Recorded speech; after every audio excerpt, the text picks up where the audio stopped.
인도하시네. 그는 보이지 않아도 날 위해 일하시네. 주 나의 인도자 항상 함께 하시네. 사랑과 힘 베푸시며 인도하시네. 인도하시네.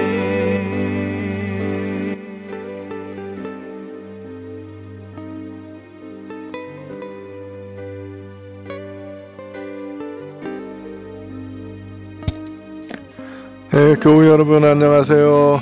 네, 오늘 하루도 수고 많으셨습니다. 네, 아침엔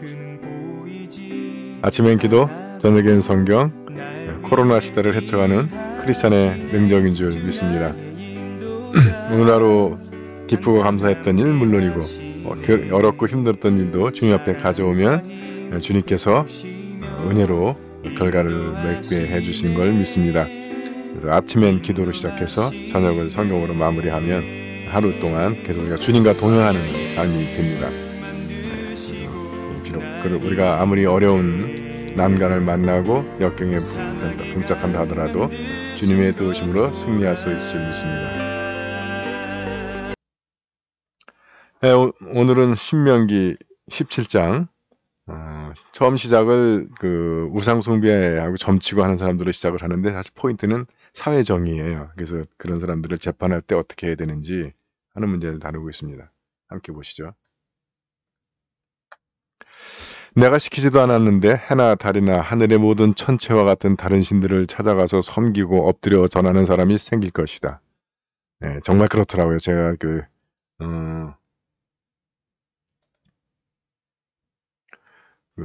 일출 보러 몇 번 쫓아갔는데 3번인가 가지고 딱 한 번, 그것도 제 아내랑 갔을 때 한번 봤는데 일출을 못 봐도 그 해가 뜰 때 하늘이 묘하게 변하더라고요. 그걸 보고서 태양을 섬기는 민족들이 옛날에 많았잖아요. 그 심정을 이해를 하겠더라고요. 근데 자연이 웅장하고 또는 아름답고 신비롭고 하는 걸 보면서 그게 무슨 특별한 능력이 있는 줄 알고 섬기는 사람들이 있어요. 다 하나님의 창조의 솜씨인 거죠.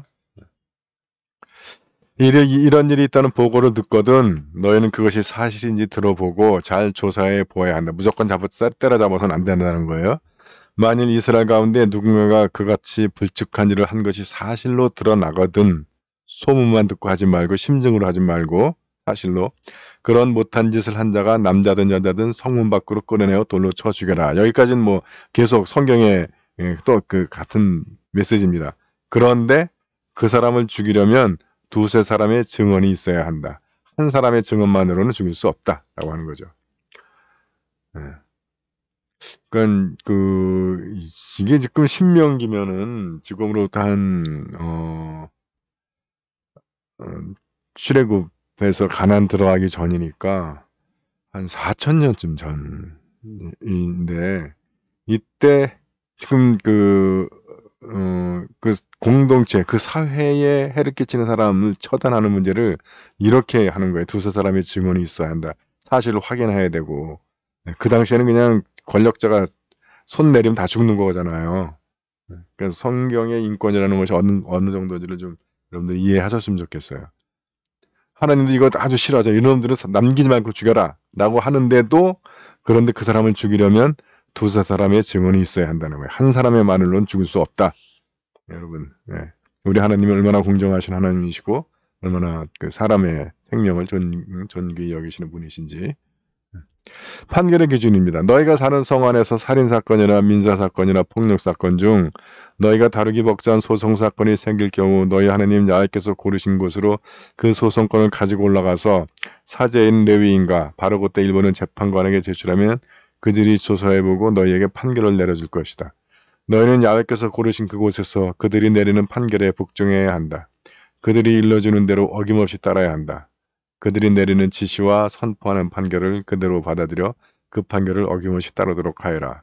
이 사제와 재판관의 기준은 당연히 성경, 하나님의 기준인 거죠. 그러니까 기분 나쁘다고 권력자의 임의대로 그렇게 할 수 있는지 아니라는 거죠. 세 번째로 이제 여기서 확장돼서 이스라엘의 왕도에 대한 이야기가 납니다. 너희는 반드시 너희 하나님 야훼께서 골라주시는 사람을 왕으로 세워야 한다. 같은 동족을 임금으로 세워야지 동족이 아닌 외국인을 임금으로 세우면 안 된다. 그러나 왕이라고 해도 군마를 많이 기르는 일만 하지 못한다. 백성을 에집트로 다시 보내어 군마를 많이 얻어오게 해도 안 된다.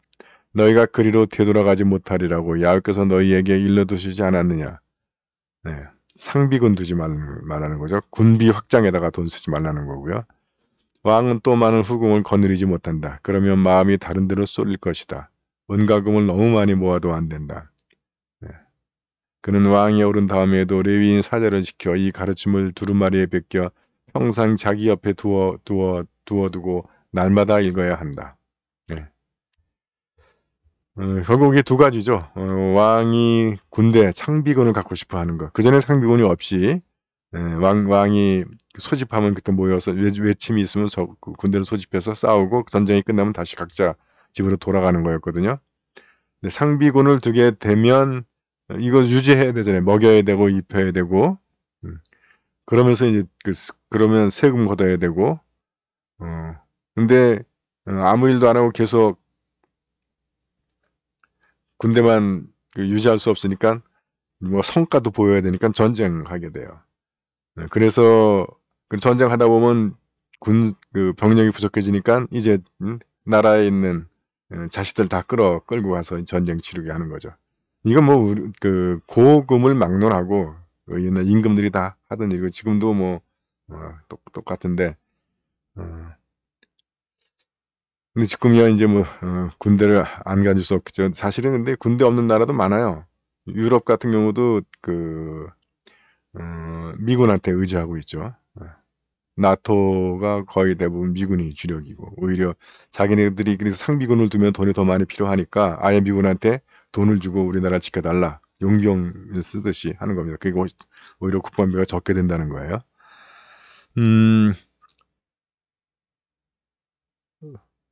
그리고 후궁 두는 거. 그래서 나라의 이쁜 여자는 다 임금. 그렇게 했던 게 연산군 아니에요? 채홍사.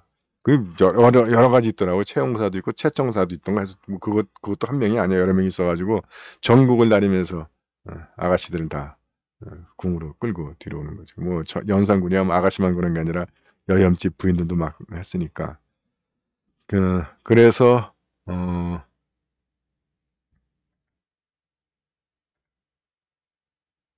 그리고 은가금, 보물, 신기한 거 너무 많이 모아. 이건 뭐 이 내용들이 사실은 노자에도 많이 나옵니다. 은가금을 귀히 여기지 말아라. 왜냐면 그래야 도둑이 없다. 근데 그걸 귀하게 여기면 사람들이 마음이 그쪽으로 쏠려가지고 결국 도둑들이 생기게 되고 한다는 거죠. 또 그래서 중요한 것은 왕위에 오른 후에도 레위인 사제를 시켜서 이 두루마리를 베끼고 평생 자기 옆에 두어두고 날마다 읽어야 한다. 요즘 말로 하면 성경 앞에 무릎 꿇고 앉는 것 또는 십자가 앞에 무릎 꿇고 앉는 것, 기도하는 생활을 해야 한다는 거죠. 그래서 주님의 말씀 앞에 나를 비춰보고 십자가 앞에 나를 비춰보는 거죠. 함께 생각해 봅시다. 재판과 왕도를 통해 엿본 성경의 사회 시스템과 우리의 고대나 오늘날의 시스템과 비교해 봅시다. 뭐 그거 좋고 또 하는 이 왕들이 하나님의 말씀을 베껴서 옆에 두고 평생 읽듯이 우리도 우리의 삶을 하나님의 말씀 또 하나님의 십자가 앞에 기도와 말씀으로 비춰보는 것. 그래서 우리가 바로 가고 있는지 우리가 벗어났던 것이 있던지 그것들을 주님 앞에 내어놓고 다시 새롭게 리셋해서 새로운 출발을 하는 그런 생활이 됐으면 좋겠습니다.